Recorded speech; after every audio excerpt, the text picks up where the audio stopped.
Hey, welcome in Huntsville. Another wonderful good morning to you. Thanks for waking up with us. What do you love about Huntsville? What makes this a great place to be? Everyone here is very genuine and very kind and friendly. You never hesitate to speak up and say hello or good morning or just acknowledge the person walking by. The thing that I love most about Huntsville, I love the peace that Huntsville brings. I love the peace that it gives me. I feel accepted and part of the town and like I belong here. Huntsville is where my lovely wife lived when I met her, so I moved here. So I'm pretty thankful for her.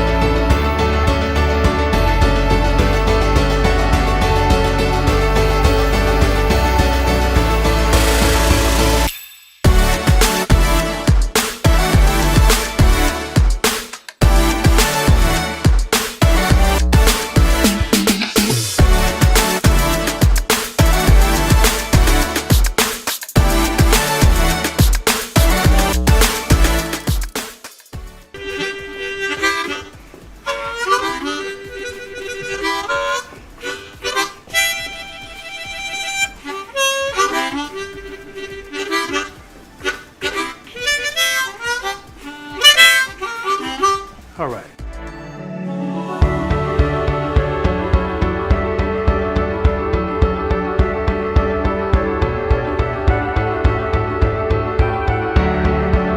We're bucking for you in Huntsville, Texas.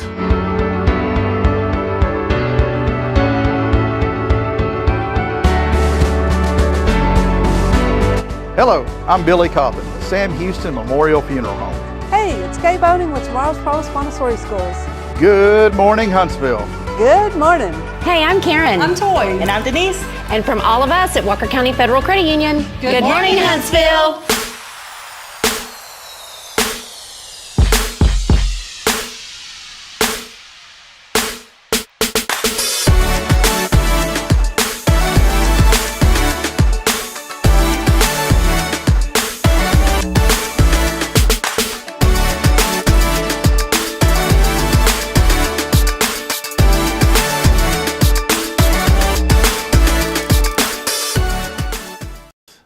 Hey, welcome in Huntsville as we get rolling here on a thankful Thursday. As always, it's our privilege and joy to be with you here and to share the good that is happening right here in our community. We are here. Jason Bay will be joining us in just a few moments. As always, our Thursday is brought to you by First Baptist, and want to welcome you in as we get started this morning. If you're out there, let us know how you're doing today, what you're thankful for. Many new folks always joining the show, and we always love to hear from you.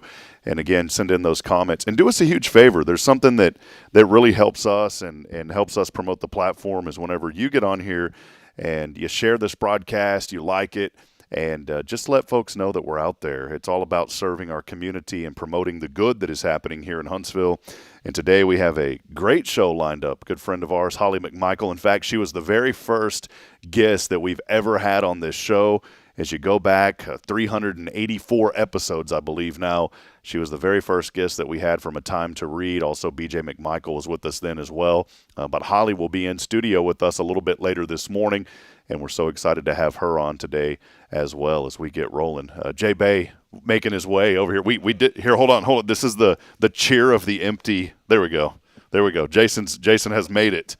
So I know you were out there busy, but we're rocking and rolling, Brother Jay. How you doing? All right, I love it. I'm doing best I can do. Hey, you were, you know what, man? We were busy yesterday. Oh, it was awesome. We had a gym full of people, I think, I know more than we've ever had before for our fall festival, and that's wonderful to see the community come out like that, and just a great night of fellowship with a lot of people we've seen before and a lot of new people. Yeah, it was fun. Yeah, it really was. We had a great time. Kids did too. We got home and they were showing me all their prizes that they had won, candy, and so it was a lot of fun. Knickknacks, a lot of knickknacks. A lot of knickknacks. Well, good to see you this morning, brother. Yeah, always great. Sorry, I'm running late. Oh, no. You were here early. You were just out. I saw you out, and I didn't want to interrupt you. I know you got a lot going on. It's being a pastor is a pretty simple job, right? There's never anything really to do, right? You only work on Sundays. Yeah, and only for an hour, right? Yeah, that's right. Just get up there and let it roll. on. Well, no, it's always a lot of fun. Again, thanks everybody for joining us this morning. Many of you are already chiming in today, and we would love to hear from you. Let us know what you're thankful for this morning as we do get started. And again, do us a huge favor, like and share this broadcast. Mentioned earlier, Holly McMichael is going to be joining us a little bit later this morning from A Time to Read. We'll catch up with her and some of the great events that her organization has been doing for so many years now. And we're big on childhood literacy here in Huntsville and on this show. And Kay Boning really got that started with Tomorrow's Promise, and we want to continue that legacy and just continue to promote the good happening here through our children. And I know that we had already highlighted this, Jason, but man, last night, you speaking of children, over 200 people were here. I think we had over 180 children that were registered, but there was many more than that when you include the adults.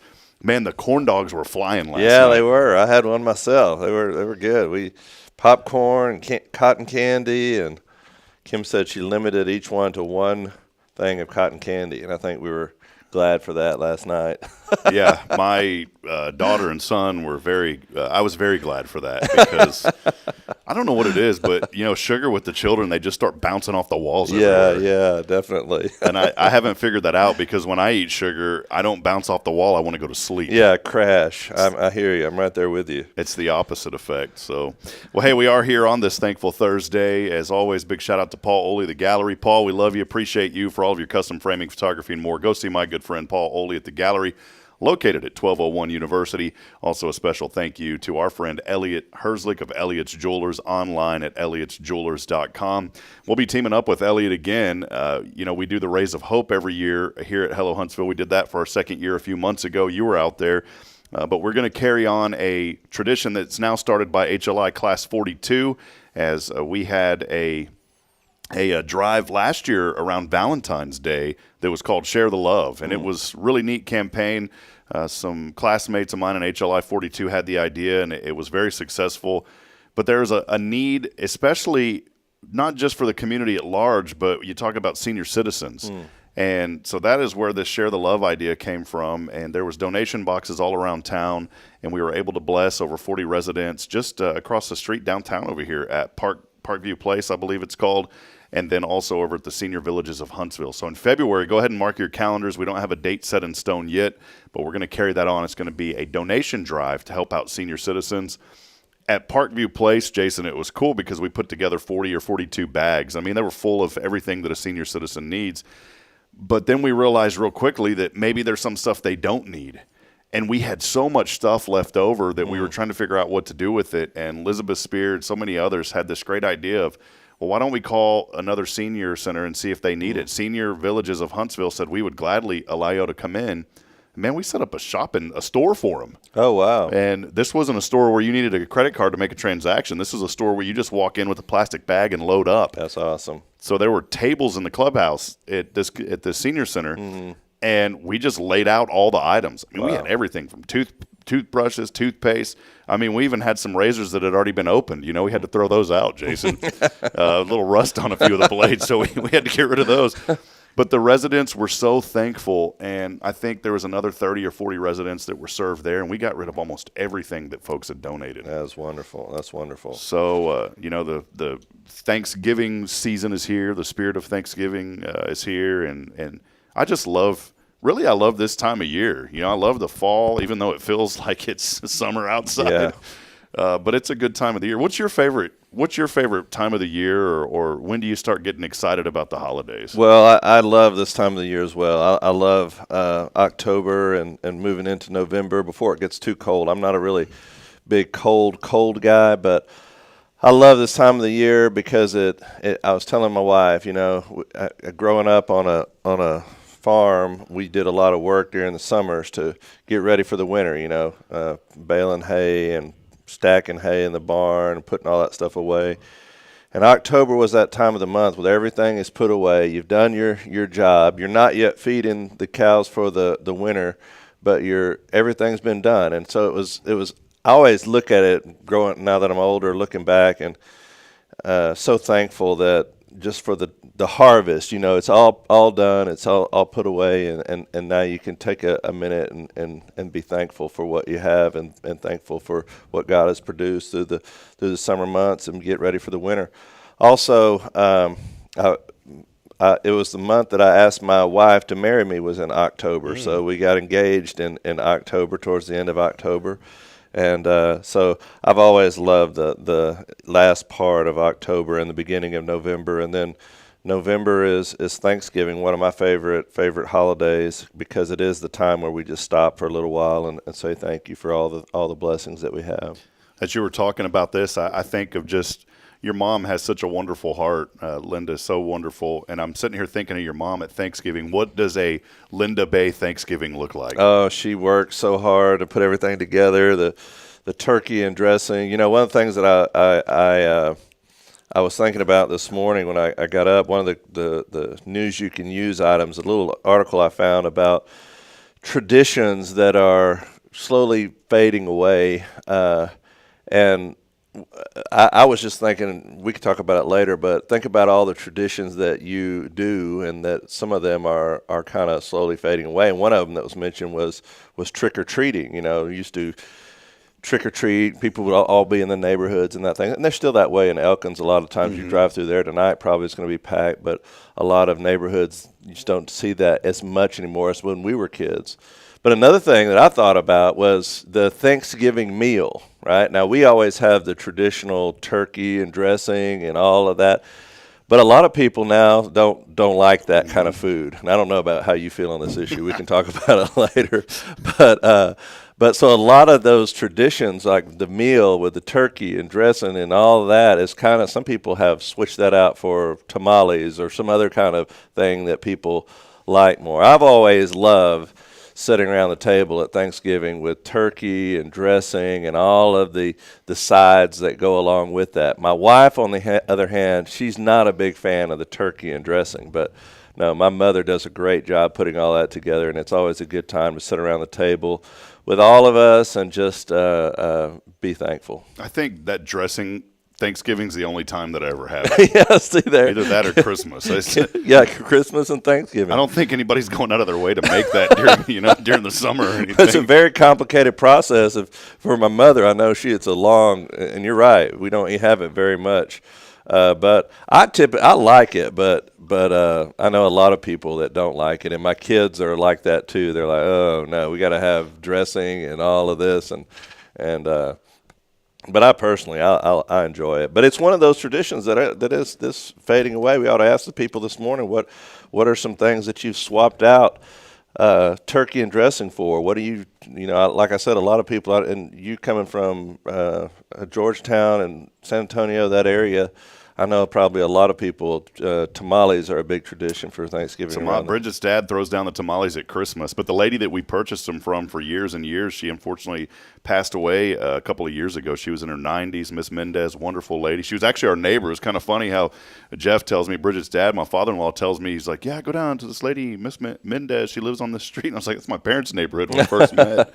And so I had no idea that that's where he got them. But I real quickly, I wanted to go back just for about a minute here and circle back to this dressing thing. Dressing to me, Mom, I love you. My mom cooks amazing, but I'm going to tell you, it's not on my fan list. Yeah, it's considered kind of garbage to me. It's right up there with liver. My mom loves liver, and I don't know, Mom, what it is about liver, but when I think of liver, I think of this green pan that you plug into the wall. And that's what she cooked it in. It wasn't cooked on the stove. It was this weird green, like electric stove with these little plastic feet on them. You plug it into the wall, and that stuff just stinks, man. Oh man, I can't. You have to put ketchup on it. She would make us eat it. You had to put ketchup on it to eat it. I guess so. But isn't liver the filter of everything in your body? Yeah. So why would you eat that? I don't get that, but I'm right there with you. My mother and uncle, they used to love to eat that stuff, but I can't handle that. That's too going too far. But it's not dressing. I mean, I do enjoy a good dressing, but I can see like I said, my wife, she's like not a dressing fan at all, and I'll go and buy one of those little boxes, and every now and then try to sneak it in, and they're like, no, you need to try this. It's not bad. Just try it. No. It goes immediately from the counter to the trash can. Yeah, or I eat it. And there's a lot of stuff like that. In my cabinet, I have, different kinds of cans of stuff that I eat. And I always think, well, I'm going to make this tonight and put it in there and stir it around.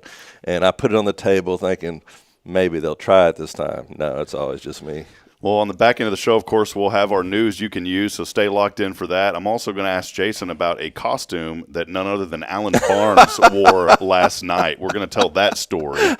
So a little hint, get your popcorn ready. Yeah, that's right. Get your popcorn. That's coming up. Well, friends, we got a good show lined up today. Our friend Holly McMichael, guest number 1. No one else will ever have that title. Holly was the very first guest that we ever had on this show, and she is back here with us today. We're going to chat with her in just a few moments. Hey, our friends at Carolina Creek have hooked us up, and we are giving away more Lone Star Light tickets. It's not super expensive, but it's also not super cheap to go to Lone Star Light. It's not saying that a family can't afford to go, but we've got the tickets, and all you got to do this morning, in honor of, 5 days away from democracy here in our country, all you got to do, Jason, what's that keyword? USA.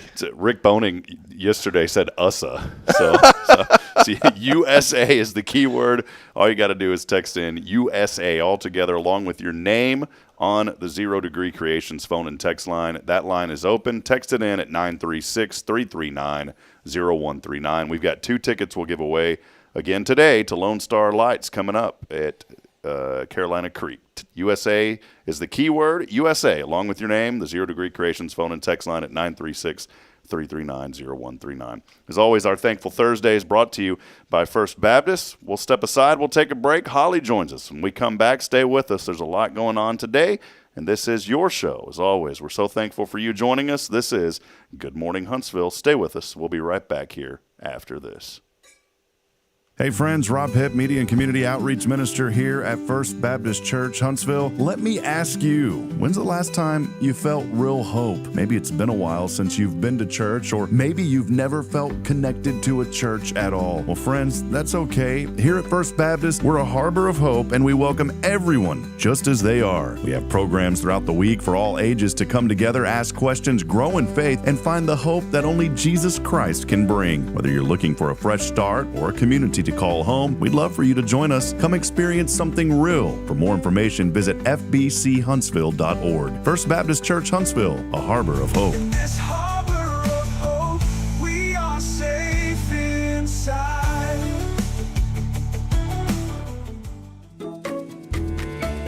Hey, I'm Denise Olivas, Business Account Specialist at Walker County Federal Credit Union. One of the best things I hear from our members is how they love being treated like they're important, like their family. Sure, our members love things like low rates on loans too, but combine that with the friendliest and most helpful service in town, and you've got Walker County Federal, taking care of our members. It's what we do. We are Walker County Federal Credit Union, member NCUA. Welcome to Magnolia Kennel of Huntsville, where we've been caring for your furry family members for over 4 decades. Nestled at 877 IH 45 South, our kennel is a perfect retreat for your pet. With a climate-controlled facility, spacious exercise yards, we ensure a comfortable and enjoyable stay. At Magnolia Kennel, we offer a range of options including overnight boarding, extended stay boarding, and doggy day out. But that's not all. We also provide additional pampering services like baths and nail care to keep your pets looking and feeling their best. Making a reservation is a breeze at magnoliakennel.com. We take great pride in our dedication to the community, supporting our local fire departments by providing oxygen pet masks. Stay connected and enjoy adorable pet updates by following us on Facebook. Magnolia Kennel of Huntsville is where dogs get to be dogs. Visit us at magnoliakennel.com to book your pet's next stay. We can't wait to meet your 4-legged family members. Hi, I'm Billy Cawthon, manager of Sam Houston Memorial Funeral Home. We know times of loss are tough, and you need a place to feel comfortable and cared for. At Sam Houston Memorial Funeral Home, we pride ourselves on being with you during those really tough days. You can rest assured that we will be on your side and by your side every step of the way. Thank you for your trust. Sam Houston Memorial Funeral Home, supporting families every day, every step.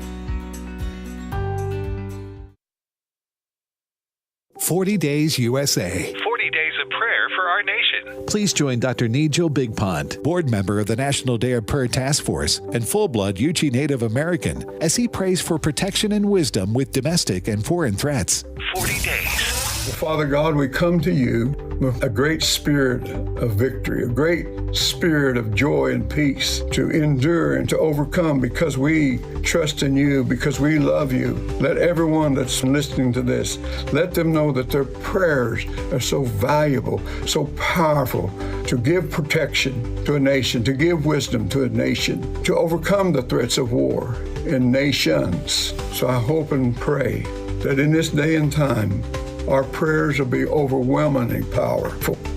Amen. Join us as we pray for our nation by going to 40daysusa.com to receive the 40 Days USA prayer guide and other free resources. That's 40daysusa.com.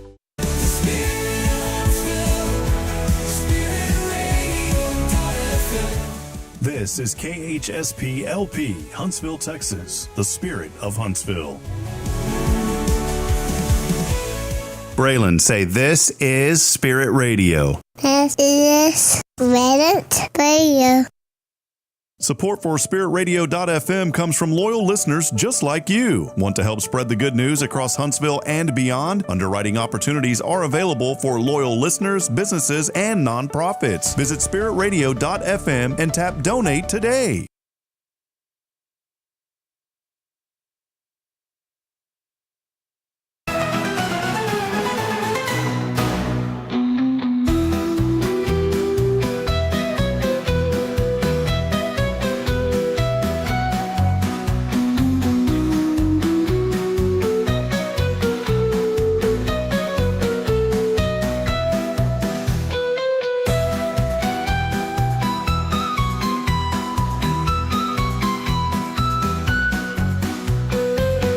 Ooh, a little spooky music there, Jason. Little polka ghost. Yeah, that's called it's PG, polka ghost.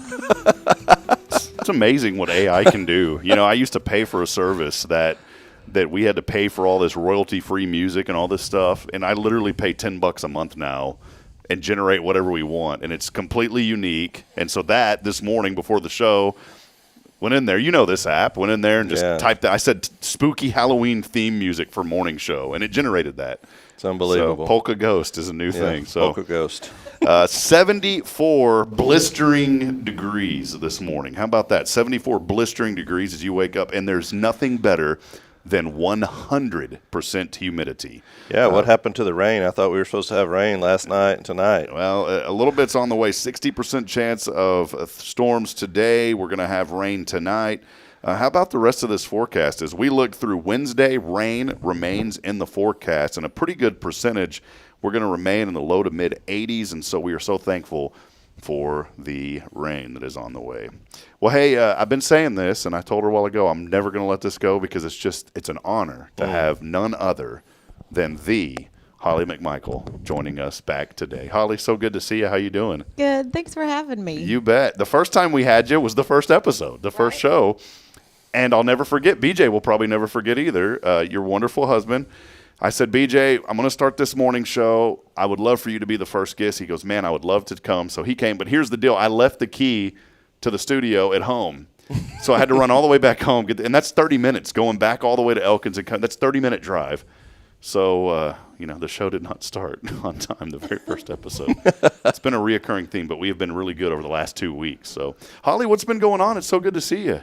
It's good to see you. You know, we're always busy at a time to read and in student ministry at the church. So we have the Storybook 5K and Fun Run on Saturday in the midst of all the rain chances. Oh, yeah. So we will run, walk, crawl, whatever, rain or shine. Swim. Yes. Swim a little bit, yeah. Well, Holly, before we talk about a time to read, because I really want to dig into that, it's such a wonderful organization. The run is coming up here on Saturday, the 5th annual run that y'all been having.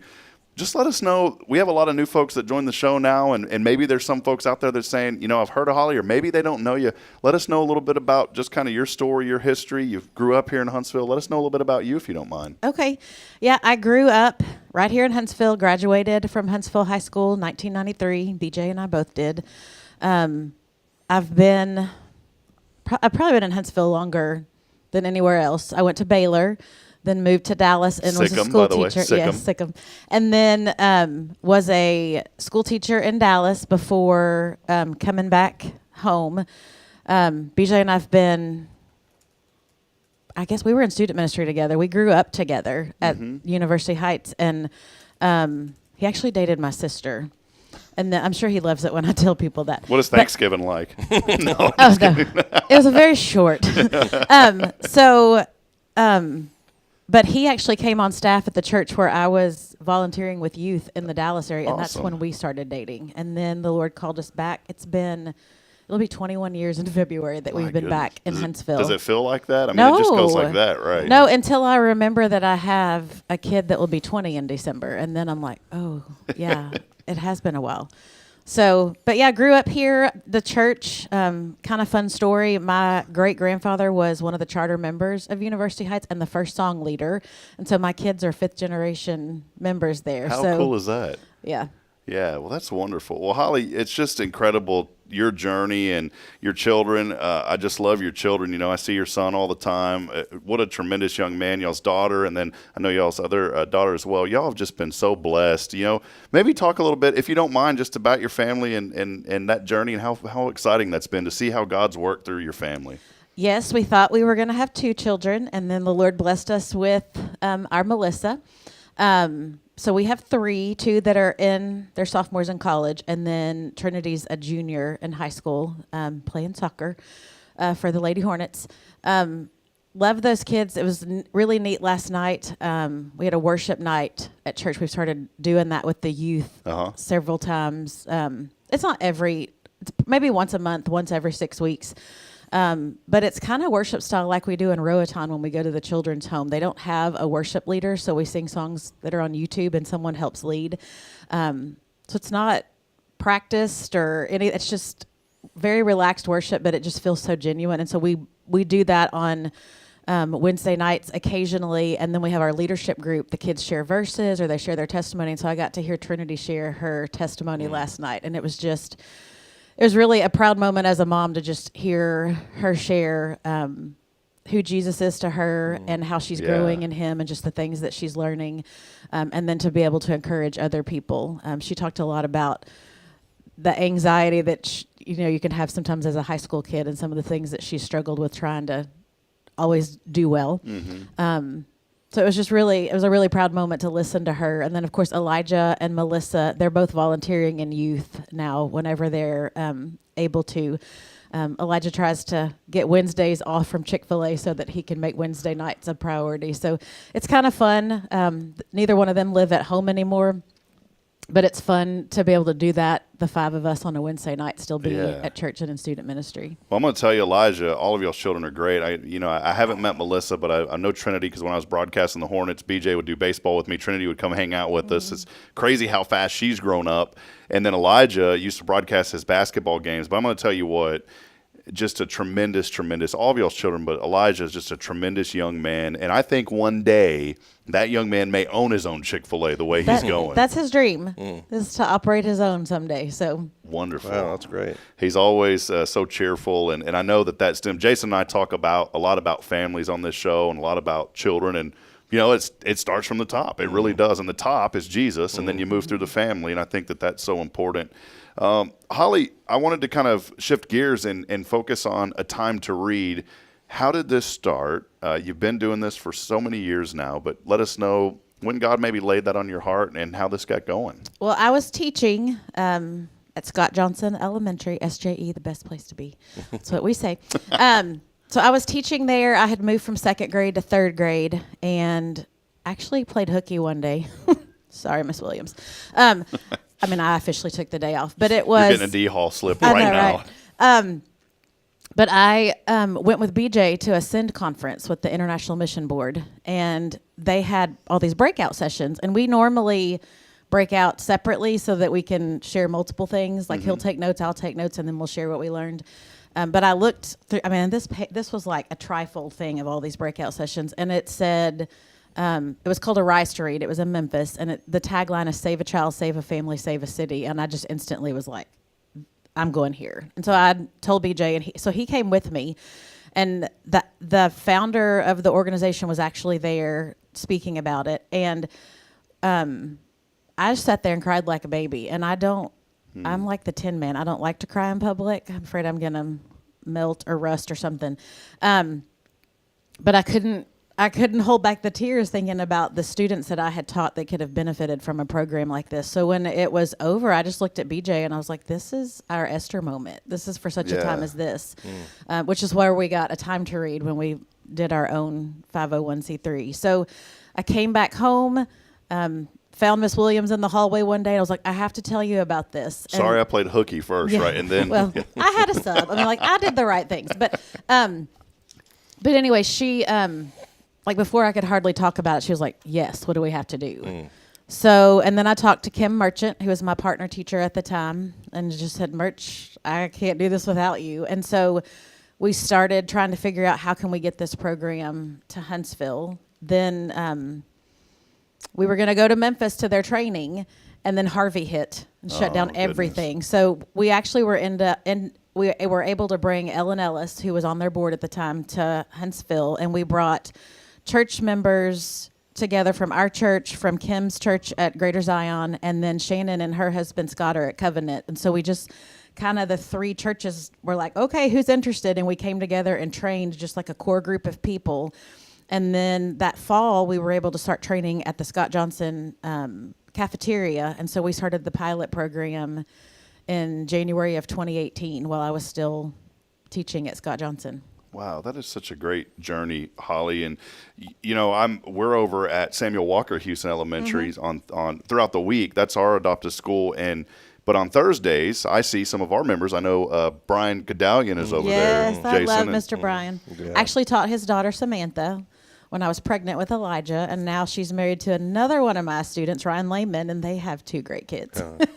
Well, it's just so incredible to see the journey. And, Jason, I want you to chime in on this too, just about when you remain in faith, look what God does. And we've seen it here with organizations like A Time to Read. Yeah, definitely. I think the reading aspect of that is so important. My mother is a third grade teacher and in Richards.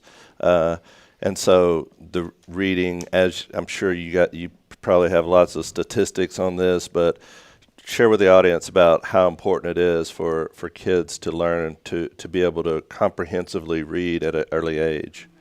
Well, two of the statistics, these are national statistics, but that I always come back to, that is, if children aren't reading proficiently, and that just means on level, by fourth grade, then they're 2/3 more likely to end up in prison, prison, or welfare.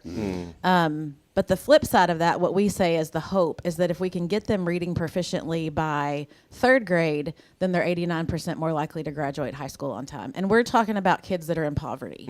So for anybody who's been in Huntsville for any length of time, you know that we're pretty much an inner city school district in a more rural area. So we have a lot of the same statistics. So many kids that are on free and reduced lunches, all those kind of things, homeless children. So if we start in second grade, then we have several years to try to beat that statistic and keep them from being that. So we also focus a lot on the backpacks in the summer because they need to read at least 6 books over the summer so they don't lose what they've gained during the school year. And another one of those really startling statistics to me is that in a middle-income home, you'll have maybe 13 books per child on average. In poverty, you have maybe 1 book per 300 kids. Yeah. So, and I remember seeing that when I was teaching, and we'd go to the library and they could check out 2 books a week, and inevitably you'd have those kids who'd forget their books the next time, or they'd lose them the first week, and so all year long they weren't able to check anything out. And they were like, Miss, that's the only book I have at home. So when we do the backpack drive, we try to make sure that we fill the backpacks with at least 6 books. Usually more, and give them to all the second graders in the district, not just the A Time to Read kids, and then really encourage. Last year, we had Chris Mudge from Sam Houston Basketball. He came to Scott Johnson and read and brought some of his team members. And then at Samuel Walker and at Stewart, we had the Lady Hornet soccer team. They had made it to playoffs that year, and so Coach Van Wagner came and brought some of the girls.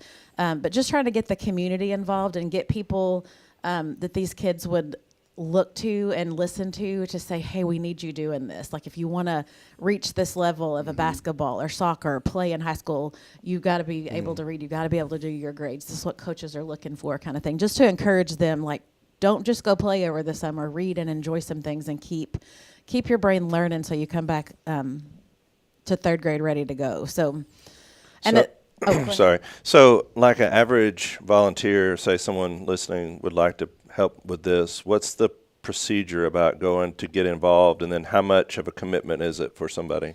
It's an hour a week. So volunteers give 1 hour per week, and they coach 2 kids 30 minutes each. Oh, wow. On some of our campuses with the realignment, we have 50 minutes just because of scheduling. We've learned that the program can be done in 25 minutes per kid. So we're on all 4 elementary campuses. We have about 120 volunteers right now, and that represents 120 kids. We have 143 kids in the program because we try to have extra substitutes, so when a child is absent, a volunteer has someone to meet with. And then we also, if someone cannot commit on a weekly basis, we train volunteers who just are on the substitute list. So if a volunteer who is a weekly volunteer has a doctor's appointment or has a vacation or something, then they call someone on the sub list. And so we try not to have anybody miss their session. So really it's an hour a week. We train everybody. It's a research-based process. So once you learn the process, you pretty much go through the same steps every session. Then you work on 5 words each time. And we repeat it, write it, use it, play it, and review it. Those are pretty much the steps. So it's very easy. Anybody can do it. You don't have to have any kind of background in education. You just can't be scared of the tiny humans and enjoy working with the kiddos. So. Right. You know, you got to have a passion for just blessing young people. And I'm so thankful because this community has so many components when it comes to childhood literacy. You know, Kay with Tomorrow's Promise has the Dolly Parton's Imagination Library, and that reaches children from 0 to 5. You guys come in and do this wonderful program. So really, and I'm going to say this, you know, this is me putting on my dad hat now. There is no excuse, parents, for your children in Huntsville to not have books and to not be reading, because there are so many organizations here in the community. A Time to Read is a very extremely valuable organization helping children and young people become proficient in reading. One other way that you can get involved is with the annual run, and that is coming up on Saturday. So let us know about the run and what's going on this year and kind of how it all got started 5 years ago. Well, in order to buy books and supplies and all those kind of, like, you have to have money. You can't do it for free. So we came up with, and it was during COVID when we just started deciding, like, what could we do? We've been going since 2018, and then COVID hit, and we were out of schools for a while and without able to meet. I was like, so what can we do to still, you know, try to get backpacks for the kids this year? Or so we figured like a run would be in our wheelhouse. BJ and I we could do this. And so it just sounded fun to have a storybook 5K and fun run, because then we encourage people, if you want to dress up as your favorite storybook character, then you can. And it's always fun to see the people who do. Sometimes they bring their dogs as part of their storybook. And then we do a competition. So we give prizes for best child, best adult, and best family or group. Sometimes like this year, I think the whole first grade team at Huntsville Elementary is coming. So I don't know if they'll dress up or if they're just coming to support. But so sometimes it's a team of people that get together, and so we have judges that judge the storybook characters, the ones who've dressed up. And so with our partner church, University Heights, they let us use the parking lot. And I was really kind of proud of using the parking lot, because the 1 mile fun run goes through the parking lot, and then the 5K laps the church once. So I was thinking, you know, if we have people with kids who are done halfway through, they're already in the parking lot. Yeah. So it's not a run where you start and then the furthest distance from where your car is when you're only halfway done. So there are ways to get out if you're like, I'm finished now. I'm halfway like is good for me. Yes. So, and this year we have an organization. Oh my gosh, the name is slipping my mind right now. They're going to help with us. They've received a donation for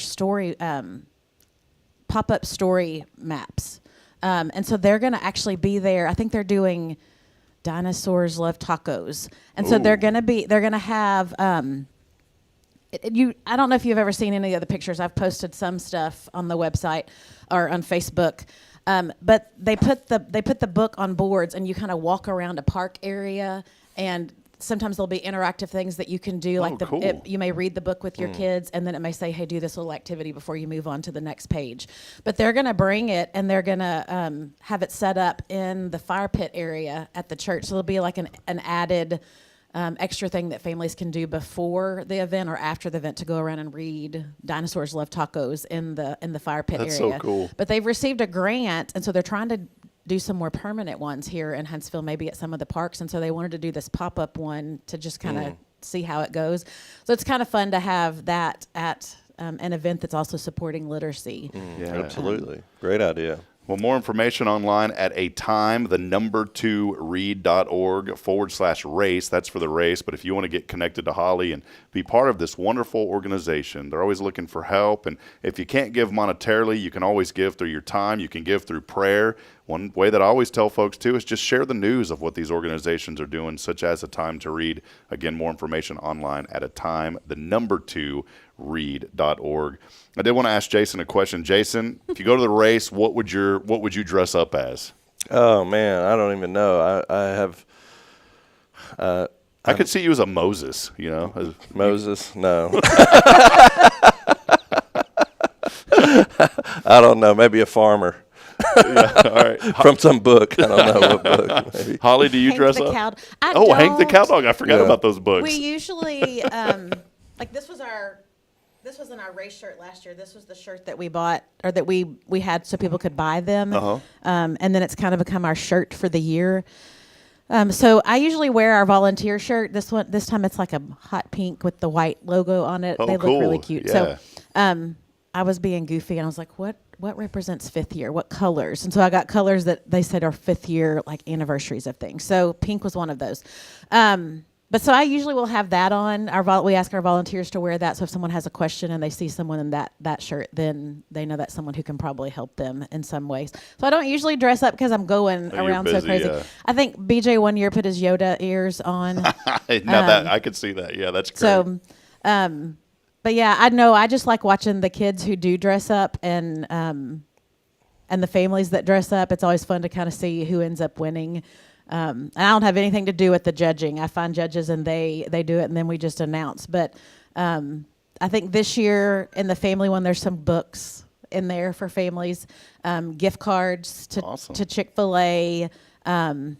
I think there's some Starbucks things in there, but there's just different things in all of them. Maybe some face maker gift cards for a massage or a haircut. Wow. So Bert always is very helpful and very supportive of A Time to Read. So he always gives us some of that to put in some of the prizes. So if I can say, can I go back? Yeah, please. One more? Yeah, I didn't say this earlier. We are starting a pilot program this year at Huntsville Elementary. Roger McMichael was gracious enough. We're going to do something with first grade. So we're already in second grade, but we're going to pilot a program with first grade. But instead of doing the same thing we do with second grade, teachers are going to pick some of their higher children so that it can be an enrichment program. Because a lot of times those kids, and I remember your mom could probably say the same thing, you're sitting in a small group with all your kids, and they're really pushing you. We got to meet with the ones that are behind. So the ones that are on level or above level, you don't get to see them as much, and so they can easily fall between the cracks because they're not getting that small group time as much as some of the others. So we're hoping to do a pilot program when we do enrichment.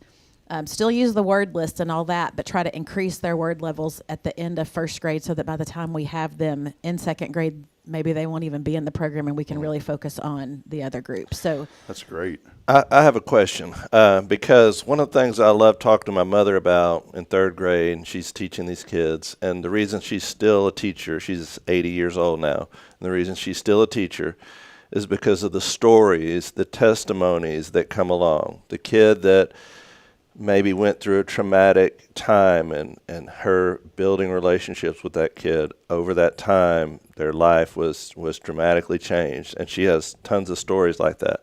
I'm sure in the Arise to Read program, the Time to Read program, the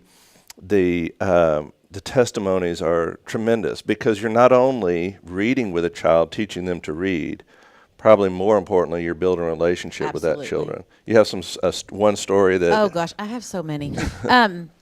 That's probably one of our favorite things. Like, obviously, we need to be able to teach them to read, but when you have a kid that's coming and a volunteer who's giving them one-on-one time, 30 minutes, and then the kids that they go twice a week. Mm-hmm. So really, they get 2 different volunteers, and they get a whole hour of one-on-one with someone during that week. So I'm oh gosh, put me on the spot. They all like run together in my head. But I will say, Tom Waddell, before he started teaching, he was in the program. He was one of our volunteers, and he first started at Samuel Walker Houston. And he had a little guy that year. It was the year of COVID, so he didn't get to finish that year. But he had a little guy that didn't always make the best choices in class. And I always say it's easier to be the class clown than it is to be the class idiot. So a lot of times these kids, when they realize other people are getting stuff and I'm not quite getting it, instead of them letting their classmates know, like, maybe I'm dumb, or them not letting them think that, they will turn the behaviors on so that they can mask some of those things. And so this little guy ended up in the office often, and there were times where we couldn't get him because he was in the office instead of in the class. But when he realized that Mr. Tom was there to work on him, Mr. Tom was able to tell him, like, when I'm here, I need you doing your job where you're supposed to be so that we can do together. And so he loved coming to a time to read, and they started building that relationship. So fast forward to last year, in the 23-24 school year, Tom went into HIS and was teaching 6th grade English, and this guy's in his class. Oh, wow. And so he texted me, Holly, do you have the name? Like, I'm pretty sure this was my kid. Do you keep the schedules? I was like, I don't. Everything is on my computer. So I was able to go back. Yeah, this is him. This is your kid. And he was like, the first day of school, he read in class, and he did so well, and he was so proud to read. And so just so being able to see, like, from 2nd grade as a volunteer to 6th grade as a teacher, and now Tom's at the high school, so who knows when he might see that kiddo again. And then he coached with us for probably 3 or 4 years. So he's had 6 to 8 kids that may be ones that pop up for him also in some of his high school classes, that he can continue building those relationships with. That's neat. Yeah. That's what it's all about. I mean, at the end of the day, if you can make a difference in the life of one child, think what it does. And that's why I think programs like this, it's a way of the church getting involved with the school, but not just the church, the whole community get involved with the school and teaching these kids to have a leg up. A lot of our people, look at the society today, our culture, and say, "Oh, look at these kids today," But if you want to make a difference, make a difference. Get out there and don't just complain about the situation. Get out there and try to fix it. Yeah, Rita Pearson always said, every child needs a champion. So, and I feel like that's what our Time to Read volunteers are. They're a champion for 2 children, an hour a week. And it does. It really makes a difference. BJ and I say when we do trainings, we tell, and I think he was the one that coined the phrase that we believe that the words of Jesus can change someone. It's a lot harder to do if they can't read them. So we tell our volunteers, we do this because of what we believe about Jesus, and we believe this is one of our ways to be able to serve people and let them know that they are loved and that they matter. You don't have to believe what we believe about Jesus to be a role model for a kid and to help them learn how to read and feel special. So that's what we say in our training. We are very open about what we believe, and when kids ask me things, I answer them honestly.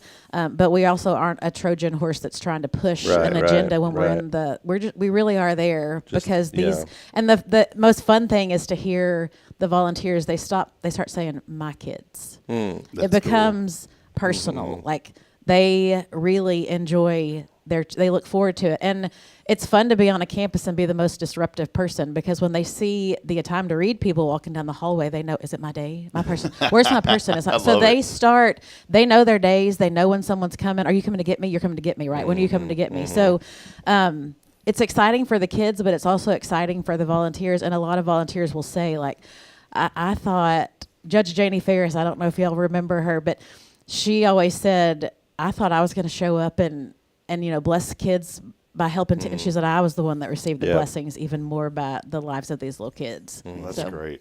Well, Holly, we so appreciate you. And again, we're so glad to have you back, our first guest, and here back with us today. And we're going to we need to make a special T-shirt that we'll give to you that says first guest, Holly McMichael. Again, more information online at atime2read.org. Holly, anything else? So we've covered a lot today. It's been so great having you. No, thanks for having me. And just a shout out to the community of Huntsville.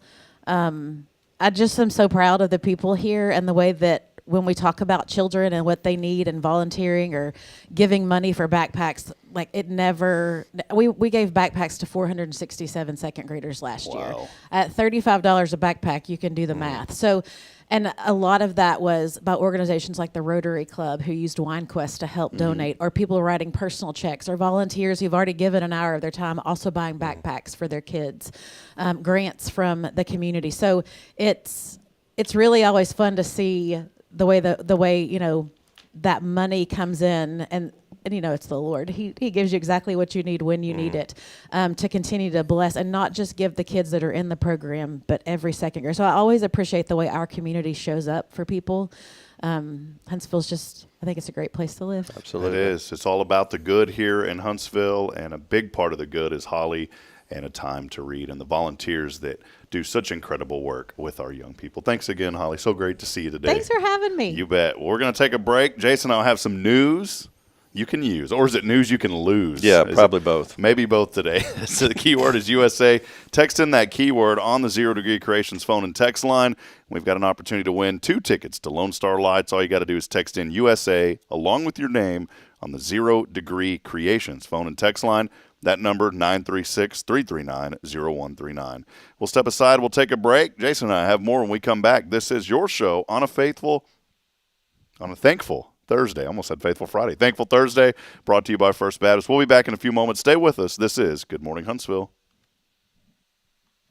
Minister here at First Baptist Church, Huntsville. Let me ask you, when's the last time you felt real hope? Maybe it's been a while since you've been to church, or maybe you've never felt connected to a church at all. Well, friends, that's okay. Here at First Baptist, we're a harbor of hope, and we welcome everyone just as they are. We have programs throughout the week for all ages to come together, ask questions, grow in faith, and find the hope that only Jesus Christ can bring. Whether you're looking for a fresh start or a community to call home, we'd love for you to join us. Come experience something real. For more information, visit fbchuntsville.org. First Baptist Church, Huntsville, a harbor of hope. This harbor of hope, we are safe inside. Tomorrow's Promise Montessori schools believe in creating spaces where children can learn, grow, and use their imaginations. At any Tomorrow's Promise location, children enjoy the largest playgrounds in town. Tomorrow's Promise Montessori is a fun school where every child learns at their own pace, and mastery of a concept is expected before moving on to the next concept. At Tomorrow's Promise, every child is respected, loved, and nurtured for the unique individual that they are. Tomorrow's Promise Academy on Veterans Memorial now open. Visit tomorrowspromise.info for more information. Education you can trust.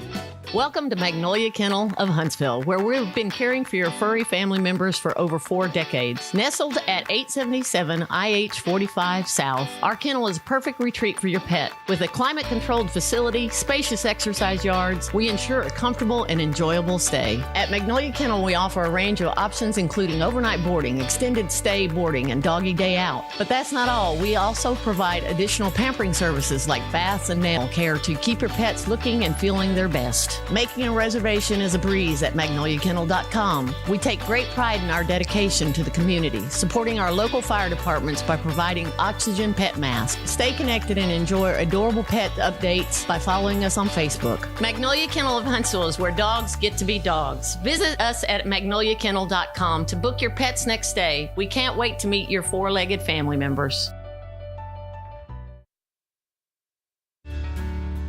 Hi, I'm Billy Cawthon, manager of Sam Houston Memorial Funeral Home. We know times of loss are tough, and you need a place to feel comfortable and cared for. At Sam Houston Memorial Funeral Home, we pride ourselves on being with you during those really tough days. You can rest assured that we will be on your side and by your side every step of the way. Thank you for your trust. Sam Houston Memorial Funeral Home, supporting families every day, every step.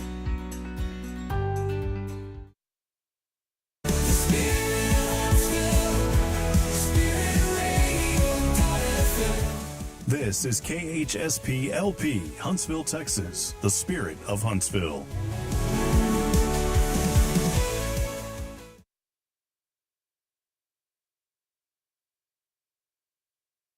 Support for SpiritRadio.fm comes from loyal listeners just like you. Want to help spread the good news across Huntsville and beyond? Underwriting opportunities are available for loyal listeners, businesses, and nonprofits. Visit SpiritRadio.fm and tap Donate today.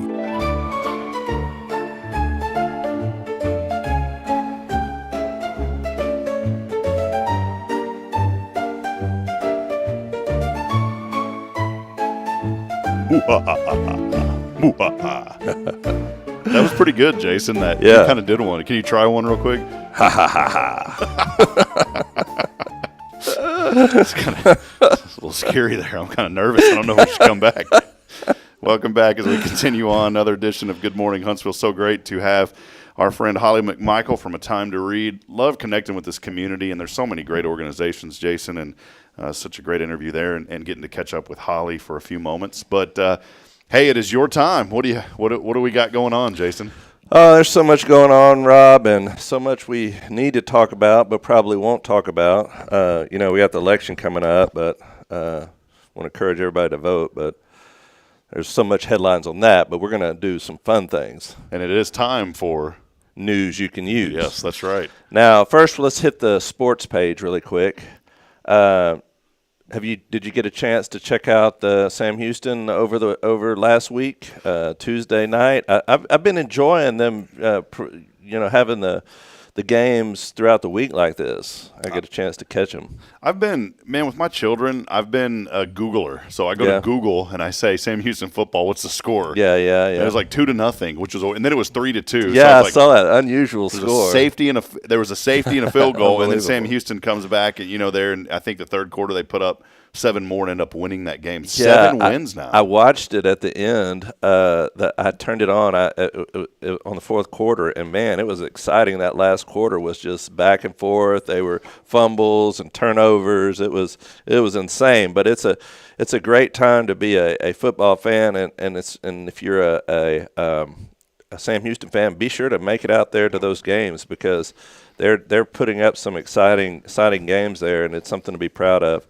Speaking of, last week, Kim and I got a chance to go over to watch the Aggies defeat LSU. Oh, man, I was going to ask, how was that? So we had a great time last Saturday. We went over to College Station to the game, Kim and I, and we got to check that out, and with our boys. Both of our 2 older boys are students over there, and so we got to experience that. And I tell you what, I've been to a lot of games over there throughout the years, and I've never been to one that was that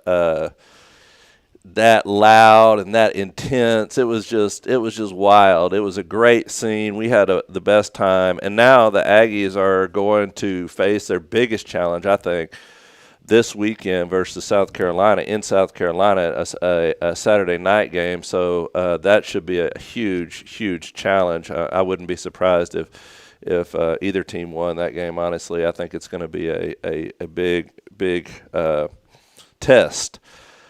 Did you hear about the statue they made for Dwayne Wade? Did you hear about that? I did not. No. Oh my gosh. So, he played for the Miami Heat. And I forgot about that guy. Yeah. He won several championships. I think, did they win more than one whenever LeBron was there? Probably not, because LeBron's overrated. But anyway. Yeah. No, I don't want to say that. Michelle's getting angry at me. Uh-oh. Jordan, the young, can I just say this? I don't mean to cut you off, but I have to say this. Yes. The young generation is all LeBron. But y'all don't know nothing about Michael Jordan. Yeah, I tell my boys that all the time. We sound like old men up here, Rob, but Michael Jordan was in a league of his own back in the day. I mean, it was insane what he could do with the basketball, and he was so entertaining to watch. But anyway, Dwayne Wade, they made a statue and unveiled it this week out in Miami, and they're calling it the worst statue in the history of sports. I don't know if you'd want that one then, would you? I sent you a picture of it. Maybe you can post that. I don't know if you texted it to me. Yeah, I texted it to you. I don't know if you can post that or not. But I'm telling you what, the memes that have been going around regarding this statue are insane. He has this look on his face that is talk about haunted looking. He looks very haunted there, and. It made me think, how in the world do they come up with these statues? Some of them are so lifelike, and others are really off. And this one obviously is really off. The Atlantic published an article this week and calling it the worst statue in the history of sports. And the subtitle says, Dwayne Wade deserves a do-over. So check that out. Oh, that's horrible. Is this a real statue? Yeah, I'm telling you. Oh, my. Hold on. Let me show this. This is terrible. You weren't joking. Where do you find this stuff? This is the worst statue. It is literally the worst statue. But, I was thinking. It don't even look like him. It looks like no offense, it looks like an old man. Oh man! And when they did a zoom in on the face, and it was ridiculous. But that looks nothing like him. Nothing like him. I mean, look at that. Looks like the Jolly Green Giant as a basketball looks like player. that guy on the Matrix, Morpheus. Yes.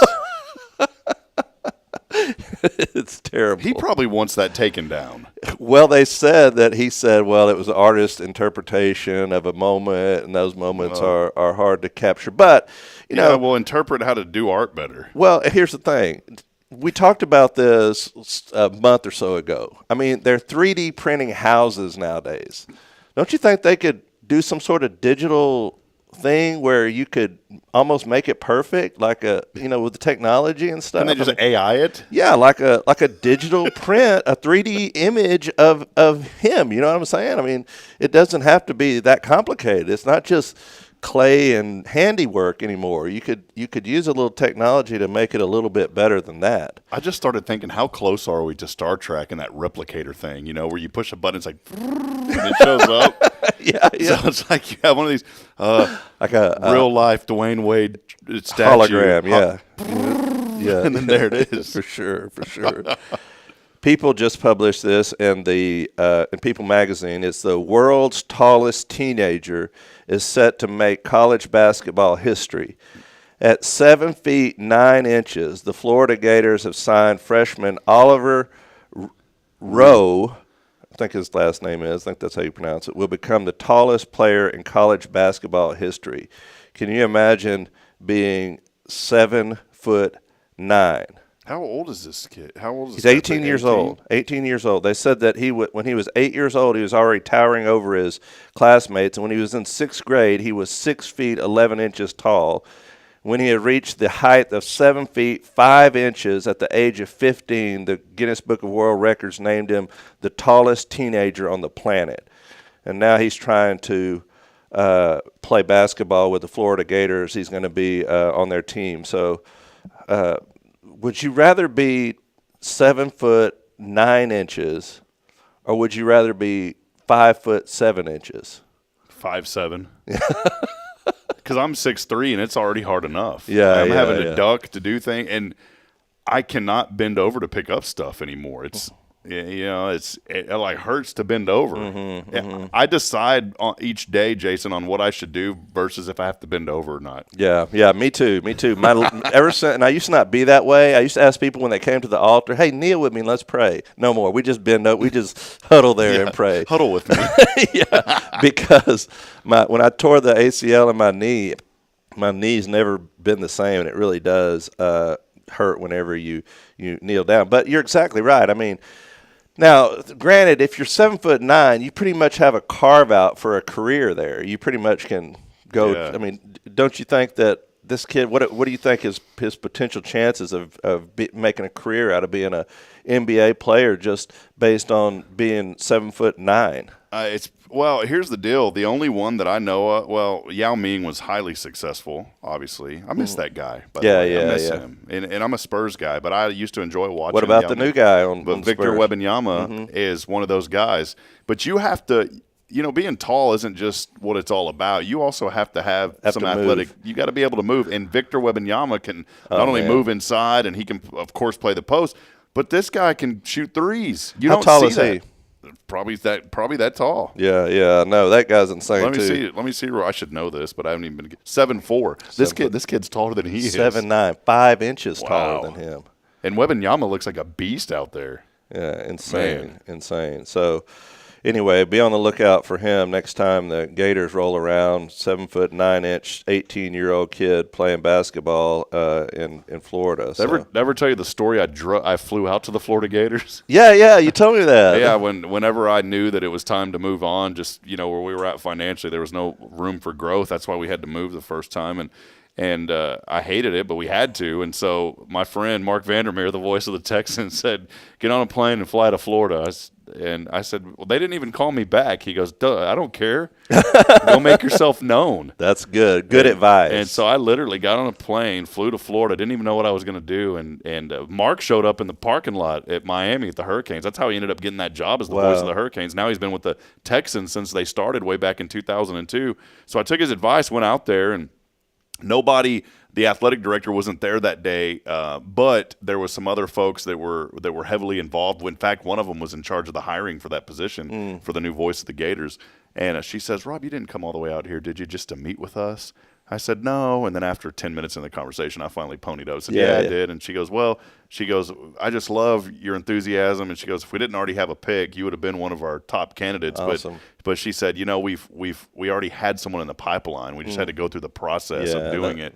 But that opened up the door to Learfield and then connected me to some folks there. And that's how ultimately the NDSU job kind of came to pass. So here's the inspiration today. This is where it is. If you remain in faith, nothing is in vain.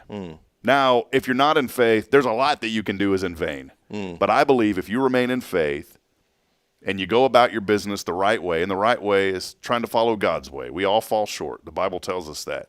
But I believe if you remain in faith, you are not doing anything without a purpose. And what do I mean by that? I had a purpose. I wanted to be the next voice of the Gators. Didn't get that job, but I remained in faith. I got my hopes up, and I kept them up even after they told me no. That connected me to Fargo. Well, yes, I wholeheartedly agree. Also, what you did was take some initiative, because I think a lot of times we're praying for something, and we're praying, Lord, help me do this, help me do that. But the Lord expects us to wade out into the water before he parts the sea. That's what he asked Moses to do. Remember, he said, "Go on and wade out into the water." And as they waded out into the water, the sea parted and they walked through on dry land. I think one of the things that our responsibility as human beings made in the image of God is to take some initiative of our own, to pray about it, but go praying, go forward praying. And that's exactly what you did. You're praying about something, but you also take the initiative to go out there to meet with them, and then God puts those things together, and you, like you said, you got the other position because of that. And it's the way the Lord works. I think our role is not just to pray and wait. It's to pray, wait, but move forward in faith. When you think of the word vain, people use that phrase, and I wanted to give you the official kind of overview of that. So if you hear me, when I said I did not do it in vain, I didn't feel like it was in vain. To do something in vain means to do something with no result or effect, or not to succeed in achieving your intended goal. Now, if you're in faith, how could any of that not align with not doing stuff in vain? When you remain in faith, you are believing and you are trusting in God that He is going to provide. And so there is an effect. There is a result. When you're in faith, you're not doing anything in vain. You will succeed in achieving your intended goal. Now, your goal may not be your goal. God has a different goal. He has a different plan. And that's what we've been talking about. By the way, that's what we've been talking about all this month is last Sunday I talked about it, and we'll be talking about it again this Sunday. The title of the series is Unmet Expectations. We go with certain expectations about what life's going to be like, and a lot of times when those expectations are not met, we're disappointed. We're let down. We're discouraged. We're depressed. We're defeated. But what we need to do is, in remaining in faith, is sometimes those unmet expectations are the door to the greatest blessings. because our expectations is not what we want. What we want is God's expectation. We want is His will and His plan to be accomplished. My life is a testimony of that, and so is yours. And a lot of people out there, it's the same way. When you were just saying all this thought came into my mind of Kirk Franklin. He has a song at the beginning. He goes, preach up. And I was just thinking, man, Good. I need that. I need some more ameners and people like that. So if you're one of those, come on and help me out. I'm going to ask Alan to put a soundboard on there during service. And we're going to have a button that says, preach up. Yeah. We need that. Amen. That'd be good. Well, any other news you can use? Moving on from the sports page to something that really is going to impact a lot of people here, whether you like sports or not. So I got to tell a little bit of background on this. My daughter, my oldest daughter, is she's a senior this year, and she's playing volleyball at her school in Richards. And we follow her around, and it's a 1A school, and so a lot of the 1A schools that they play are far away because there's not a lot of 1A schools right here in our area. So most of them are quite a drive away. And so Kim and I, and it's a journey every week. You know, we end up going to volleyball games Tuesday nights and Friday nights, and a lot of these are away.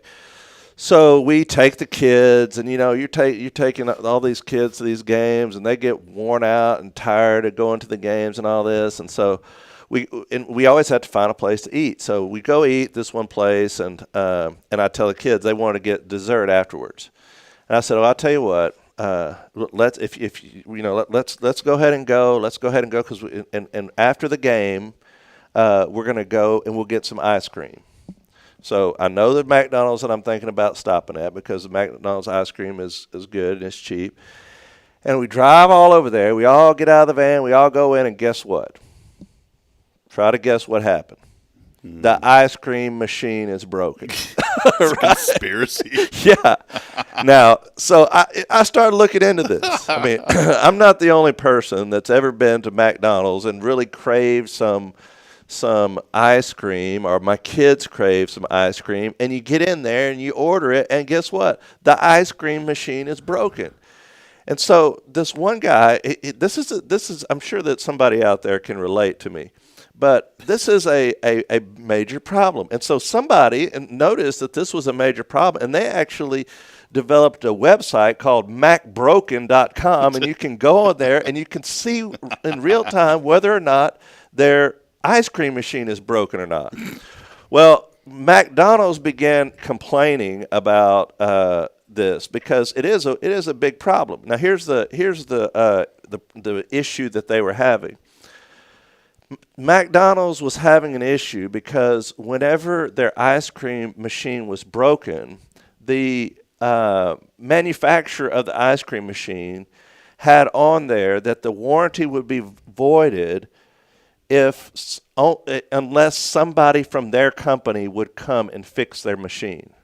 So a lot of times they would be backlogged to be able to get their machine fixed because there's so many of these machines all over, and there was not enough people to go out and fix the problem.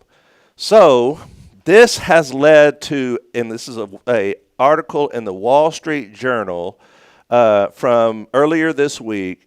The U.S. government got involved. Of all the things they could get involved in, the U.S. government got involved to make it easier to fix McDonald's ice cream machines.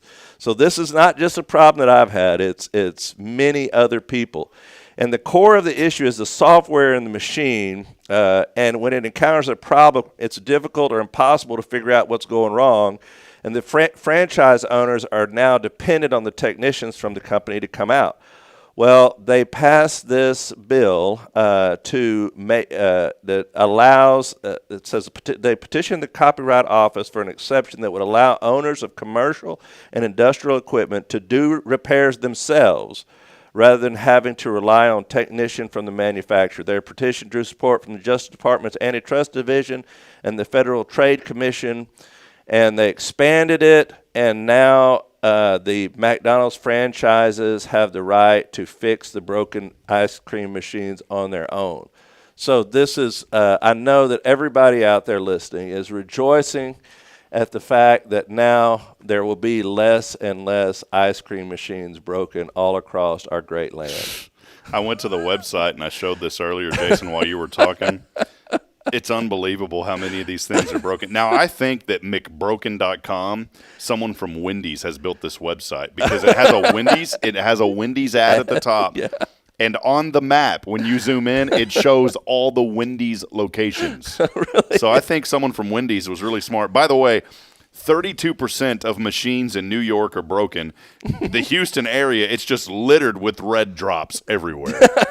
Luckily, in Huntsville, both of our McDonald's, the ice cream machines, currently working. But if you're going to College Station, be on the lookout. At 111 George Bush Drive, the McDonald's ice cream machine is broken. So let's get the word out. Yeah, get the word out, and do not go to that McDonald's. There you go.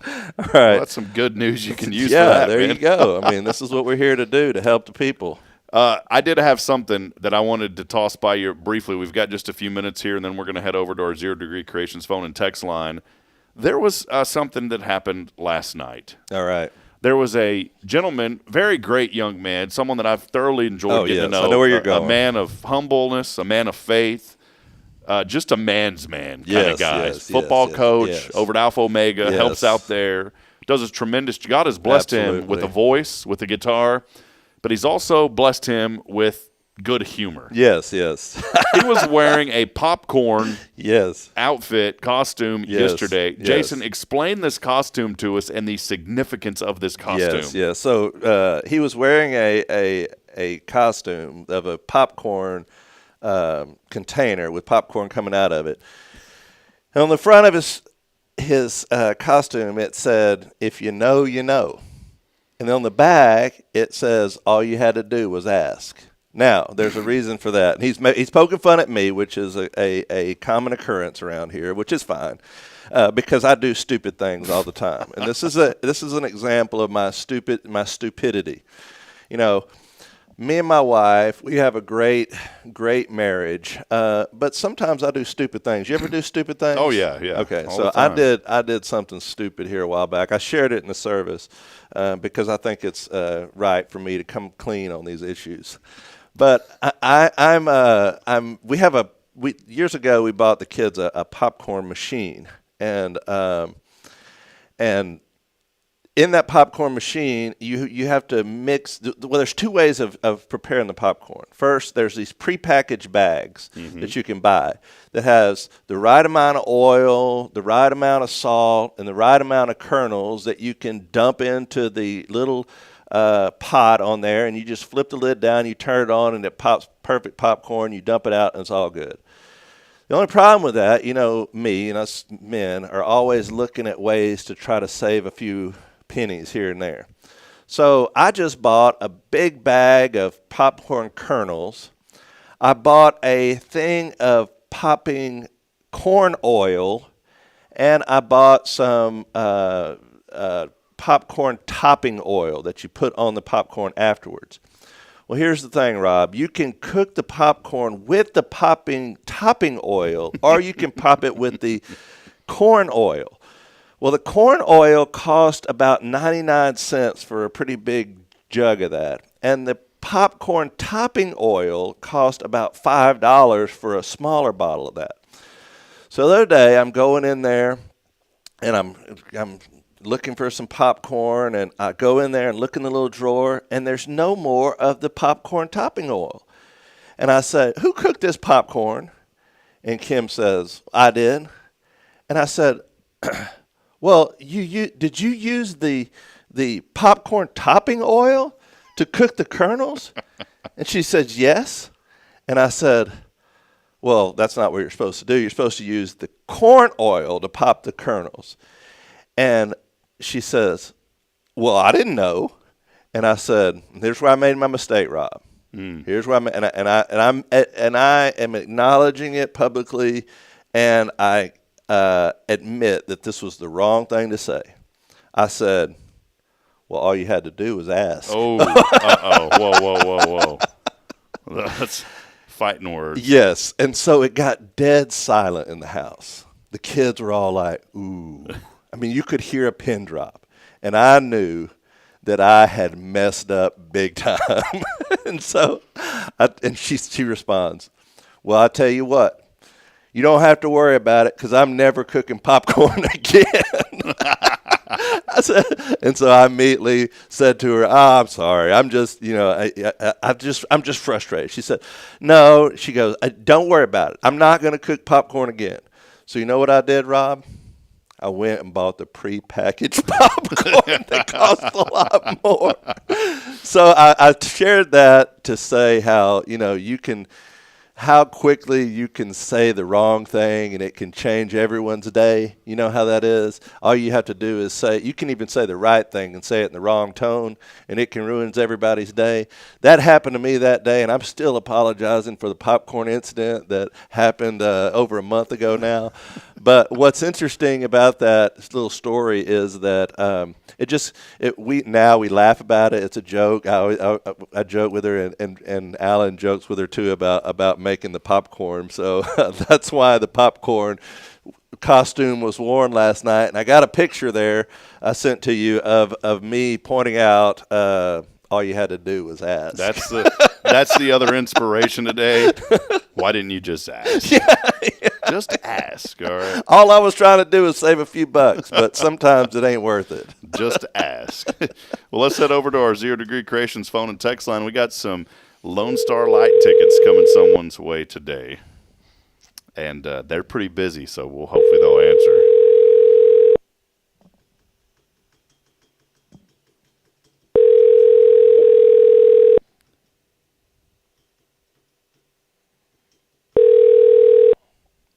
Magnolia Kennel, this is Stephanie. Hello, Stephanie. Steph, this is your friend. Hey, you are our lucky winner today. Congratulations. I don't know why my phone's doing that. It answered you, but then it went to the voicemail. Well, we're here. Do you hear us? Yes, I can hear you. All right. Well, we gave you the official Magnolia Kennel greeting. Yes. You are the winner today, Steph. We have 2 Good. Lone Star Lights coming your way. And we've had a lot of people text in, and even a ton of new people have texted in, but the randomizer has selected you today. I'll tell you what, that's a neat experience. You're going to love that out there. That's a great gift. How are things at the kennel? Are you up to your ears in dog collars right now? Yes, always. All right. Actually, for full disclosure, I'm going to give those tickets to Olivia. She went last year, and she had a blast. Yeah, awesome. So it will be a reward for my worker. Oh, that's nice. Olivia is a sweetheart. When we go over there, she is so exceptional, and I'm so thankful, Steph, that you're choosing to do that. So yeah. All right. Well, hey, Jason. Well, y'all have a great day. Jason's got a question for you. Yes. Do you remember, Jason? What is it? What are you most thankful for? Yeah, what are you most thankful for? Yeah, what are you most thankful for about Huntsville? So many things. Life in general, the community, sharing, just so many things. Man, wonderful. Amen. Hey, real quick, Steph, too, can you plug the photos that are coming up? I know you got an RSVP for that, but can you plug that real quick, please? November the 16th, noon to 4. Santa Claus will be here to take pictures of dogs and 2-legged children also. Wonderful. Well, RSVP, magnoliakennel.com. Call them. And Steph, we appreciate you, and Scott, and thank you for all that you do. Yes, sir. Thank y'all. Y'all have a great day. You too. Bye-bye. All right, there she is. All right. I always like calling over. If I was the person who answered the phone over there, that's how I'd answer the phone. Magnolia Kennel, how can we help you? It's just, Scooby-Doo bark there. Yeah, that's how you need to answer the phone over there. There's probably an AI that can talk like Scooby-Doo now. That's what you need. You need that. Well, Jason, it's been a fun morning. Yeah, appreciate you. Hey, we want to encourage you. Come on out here to First. Absolutely. The Fall Festival was such a tremendous success last night. You know what I loved about last night, Jason? So many faces of folks that I've never met or seen before. And that's what we want this church to be. We feel like God has called us to not only serve the congregation that we have, but more importantly, to serve the community. Absolutely. There were so many people from outside of our congregation that were here last night. It was a great night. It was as diverse as our community is, and that's what we want our church to look like. The church really needs to look like heaven, and the heaven's going to look like our community. It's going to be all different kind of faces, and our church is making a concerted effort to reach everybody in this community. And if you don't have a church home, if you have a church home, let me just encourage you, go there Sunday. If you don't have a church home, come here and give us a chance to get to know you and love on you a little bit. Yeah, we'd love to see Bible studies get underway at 9:30 for all ages, including youth. I say this about the diversity as far as age-wise, too. We got babies all the way to 102 here at first. We've been so many babies we've had in our nursery. Kim's been working in there. When she first started helping out in there, she was just going to kind of help it out, get it going. But every Sunday we've had more and more children in our nursery, which is just a great blessing. Got a lot of bays in there. That's right. That's right. Actually, there's one bay in there now, which has been a complete culture shift for us. Back in the day, there was a bay. Now there's only a bay. Yeah, only one. And really, she doesn't even have to go in there. She could come into the service. We had I wanted to say something briefly before we go. There was a family that we had in our neighborhood growing up. And boy, I cannot remember it started with a Z was their last name. They were wonderful, wonderful folks. They had 12 children. So it was pretty awesome. But man, it takes a special parent, and you know what? When I say it takes a special parent, even if you've got one child or 10 or 20 children, you're a special parent. Don't forget that. Don't forget about the impact that you can make on your children. I hear stories all the time about. You were sharing a story the last week about your daughter had went out and she said I didn't feel comfortable because of this. Well, that's because of the upbringing they had. And I want to encourage you parents out there today, know that you're making a difference in your children's lives when you are present. You've got to be present. I just wrote a paper for one of my classes at ORU, and it's based on a book by Billy Wilson, who's the president at Oral Roberts University. The book's called Father Cry, which if you haven't read it, I'm going to encourage you to read it. I'd like to read it. It's about young people, and really starting with the generation after the 60s, where we see so much decay in our country as far as divorce and moral decline, and those are all very serious things. I'm not putting down anybody who's been through that, because I know a lot of people that have been through it. Absolutely. But the effects of that are affecting the children. And it goes back not just with this generation, but previous generations as well. They're crying out for their father. That also can mean mother. But that's why it's so important that we have a spiritual father as well. There was a statistic in that book that talked about in some communities, almost 70% of children do not have a father. And, man, that's just tough. And the reality is in those situations, and then, like you said, the reality is a lot of people are in that situation right now. And you may be feeling – well, what do I do? I'm a single mother trying to raise this family. I'm going to tell you right now. There's a book out. Of course, you know this, and everybody else that knows what I'm talking about years ago. It was called "It Takes a Village," but I believe it takes a family and it takes a church. You need a church family that you can come and be a part of and let us help. Parenting is difficult. You know that. I know that. There's no perfect parents and there's no perfect children. But, man, it makes it so much easier when you have a church family to help you through. When you're going through difficulty, when you just need a break, when you need help, when you need guidance. That's what a church is for, is to help one another. And I just want to encourage anybody out there, if you feel alone, if you feel you need help, that's why we're here. Harbor of Hope. That's it. Well, we appreciate all of you for joining us today. By the way, our friend before we go, she said, "You guys, imagine being 4'9". I can't reach anything. I drag a ladder around." That's a special lady here that we know very well. Better than 7'9". Yeah, better than 7'9", Miss PD. By the way, Bridget was giving me a comment earlier, and she said, she's talking about me. I am not a fan of going to Cane's. I love Cane's, but the chicken's getting smaller. But I love Cane's.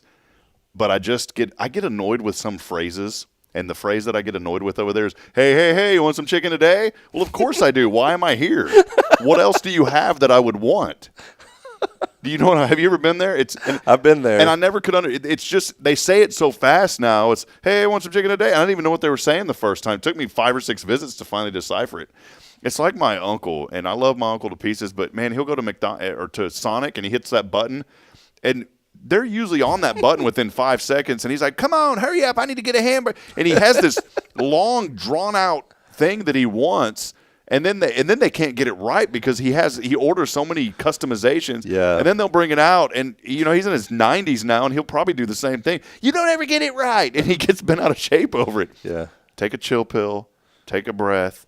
Whenever I go to Cane's next time, and they say, hey, you want some chicken today? I'll say yes. And yes, I would like chicken. Yes. Because you've been programmed to say that, and I understand your predicament. Here's the deal, too. Bridget just brought this up. Where did this come from out of left field? I don't even know, like Post Malone. That's a musician, right? I don't know anything about him. Yeah. I just know the name. They have Post Malone posters at Cane's now. We go through there the other day, and the guy just, normally said, would you like to make a donation to the children's fund? He goes, for an extra $2, would you like a Post Malone poster? I got up to the drive-thru. I said, what in the world would I want a poster of Post Malone for? And why are you guys trying to hawk that to me here at Cane's? Oh, come on, Rob. I've seen your office. You have nothing but Post Malone all over your wall. I'm out of sync. I don't even know. I've heard of him. I don't know. He's gone country now. Yeah, he's gone country, so. Well, he ain't hanging up in my. If he wants to come on the show, come on, man. We'll talk about this. All right, well, that'll wrap it up. We'll see you. Hey, by the way, happy Halloween to everybody out there. Be safe tonight, trick-or-treating. Kay Boning has posted a safety guide that she sent to us. I may repost that courtesy of Tomorrow's Promise. But just be safe out there tonight. We'll be out in Elkins having fun. And I've got a lot to prepare for this weekend. Bridget and I are heading back to Georgetown. Her wonderful, wonderful grandmother is now with the Lord, and so we'll be back in Georgetown Saturday. I was supposed to go to Adopt-A-School today, but I messaged Miss Cooper this morning and just said, hey, we've really got to prepare for this, and so I won't be able to go to the school today. But just be mindful of everything going on this weekend. Be mindful tonight. Go out, have fun, but most importantly, be safe. Amen. That's right. That'll wrap it up. We'll see you here back tomorrow as we'll continue the discussion. Billy Cawthon and I have you covered tomorrow from Sam Houston Memorial Funeral Home. As always, we appreciate you being a part of this show. We will be back at it live, and joining us tomorrow is our friend Jack Duras from the local VFW Post talking about some great things that they are doing. It's always a blessing to have Jack on this show. And on a Thankful Thursday, always a blessing to have Pastor Jason Bay here with First Baptist. That'll wrap it up as I end every broadcast, friends, reminding you this morning that we're not strong enough alone to make it on our own. We're really not. We need each other. So please provide a word of encouragement, lend a hand of support. Somebody out there this morning needs you. One final time, good morning and God bless. We'll see you back at 7:30 tomorrow. So long, everyone. We'll see you, Jason. All right. Hey friends, Rob Hipp, Media and Community Outreach Minister here at First Baptist Church, Huntsville. Let me ask you, when's the last time you felt real hope? Maybe it's been a while since you've been to church, or maybe you've never felt connected to a church at all. Well, friends, that's okay. Here at First Baptist, we're a harbor of hope, and we welcome everyone just as they are. We have programs throughout the week for all ages to come together, ask questions, grow in faith, and find the hope that only Jesus Christ can bring. Whether you're looking for a fresh start or a community to call home, we'd love for you to join us. Come experience something real. For more information, visit fbchuntsville.org. First Baptist Church Huntsville, a harbor of hope.